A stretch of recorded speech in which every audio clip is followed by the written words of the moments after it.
پری اور سنہرا جنگل۔ پرستان کی صبح بہت خوشگوار تھی، کیوں نہ خوشگوار ہوتی۔ پریوں کے دیس میں 2 دن بعد رنگا رنگ میلہ جو لگنے والا تھا۔ یہ میلہ ملکہ زجاجہ کی زیر نگرانی لگ رہا تھا۔ رنگ برنگے پروں سے سجے سٹال تھے۔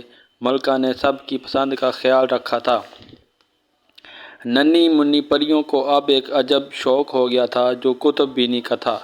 کچھ دن پہلے کی بات ہے، جب یہ پریاں سیر کرنے گئیں تو دوسری پریوں کو کسی کتاب نما چیز میں غرق پایا۔ جب انہوں نے کتاب پڑھی تو انہیں بہت پسند آئی۔ اب ان کی خواہش تھی کہ اس میلے میں کتابوں کا بھی ایک سٹال لگایا جائے۔ ملکہ زجاجہ تک جب یہ بات پہنچی تو انہوں نے ان کی خواہش کا احترام کرتے ہوئے کتابوں کا سٹال لگانے کی اجازت دے دی۔ اب ننھی پریوں کو شدت سے میلہ لگنے کا انتظار تھا۔ خیر وہ دن بھی آ گیا۔ ننھی ایشل پری جو بہت شرارتی ہے، رنگین کتابوں کے سٹال پر اڑ رہی تھی۔ اتنی ساری رنگین کتابیں دیکھ کر ایشل پری تو دیوانی ہو چکی تھی۔ اس نے کتاب اٹھائی اور اپنے سنہرے پروں کو ہلاتے ہوئے چلی گئی۔ تھوڑی دور جا کر وہ رک گئی کیونکہ کتاب بھاری تھی اور اب وہ آگے نہیں جا سکتی تھی۔ ایشل پری نے سوچا کیوں نہ یہاں ہی ٹھہر کر کتاب کا جائزہ لیا جائے۔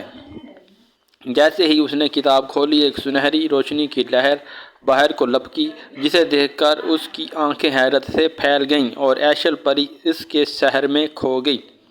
یہ روشنی اتنی دلکش تھی کہ ننھی پری نے اس کو اپنے ہاتھ میں پکڑنا چاہا۔ جیسے ہی اس نے ہاتھ بڑھایا، وہ اس روشنی کے اندر گم ہو گئی۔ ایشل پری اب ایک نئی دنیا میں آ چکی تھی۔ یہ ایک گھنا جنگل تھا جس کے اطراف میں سنہری روشنی کی آبشاریں تھیں۔ جگہ جگہ پر سنہری روشنی کے دیپ جل رہے تھے۔ جنگل کے وسط میں ایک بہت بڑا سنہرا پھول تھا۔ اس پھول کی ہر پتی پر پریوں کے گھر تھے۔ ایشل پری اس منظر کو دیکھ کر بہت حیران تھی۔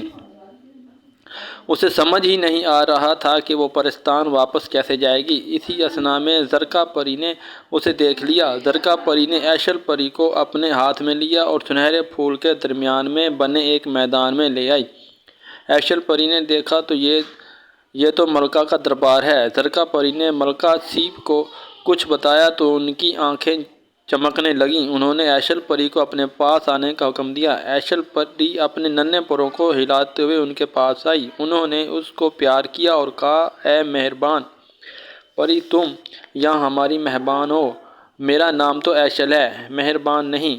ایشل پری نے آنکھیں گھما کر کہا۔ اس کے جواب پر ملکہ سیپ اور زرکا پری مسکرانے لگیں۔ جی ایشل پری، ٹھیک کہا آپ نے، لیکن آپ ہمارے لیے مہربان پری ہیں کیونکہ آپ اپنے ساتھ ایک کتاب کو لائی ہیں۔ ملکہ سیپ نے ننھی پری کے ہاتھ میں پکڑی اس کتاب کی طرف اشارہ کیا جس کی بدولت وہ اس سنہرے جنگل میں آئی تھی۔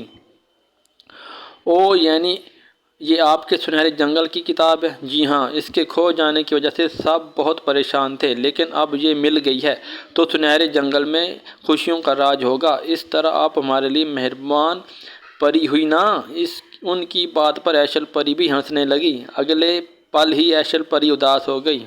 ملکہ سیپ نے اس کی اداسی کو دیکھتے ہوئے کہا، گھبراؤ نہیں ایشل پری، ہم تمہیں خود پرستان واپس چھوڑ کر آئیں گے۔ اس شام سنہرے جنگل میں جشن منایا گیا اور ایشل پری کو بہت سارے تحفے دیے گئے۔